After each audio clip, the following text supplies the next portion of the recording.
নমস্কাৰ এভৰিৱান ৰাতিপুৱাৰ কাম বনখিনি কৰি ব্ৰেকফাষ্টত লাগিছোঁ আজি সানডে যেতিয়া সুনু আৰু সঞ্জুক আলু পৰঠা বনাই দিছোঁ তাৰ লগত খাবলৈ ৰাইতা অকণ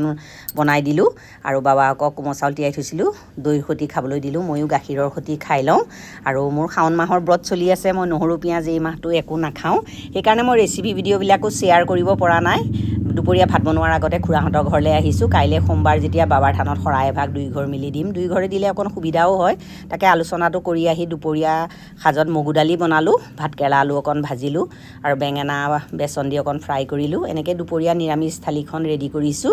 আৰু এনেকৈ ঘি আৰু দৈ সৈতেই খাম আৰু নিজে নিৰামিষ খালেও পোৱালিকেইটাৰ কাৰণে মাজে মাজে আমিষ বনাই দিবলগীয়াই হয় আৰু এতিয়া ইহঁতক খাবলৈ দিলোঁ বাবাক আৰু সুনুৱে খাই গ'ল সঞ্জুৱে মই শেষত বহিছোঁ মই ঘিউ দিয়েই খাম দৈ নাখাওঁ বাৰু সঞ্জুৱে আকৌ ৰাতিপুৱা বনোৱা ৰাইতা আছিলে সি খুব ভাল পাইছে সি ৰাইতাকণেই খাইছে আৰু এতিয়া আবেলি দোকানত বহিবলৈ আহিছোঁ বাবাক আৰু সঞ্জু গাঁৱলৈ গৈছে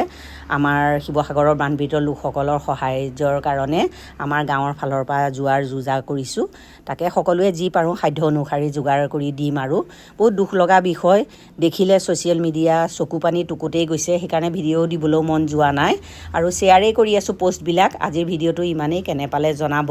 বাই।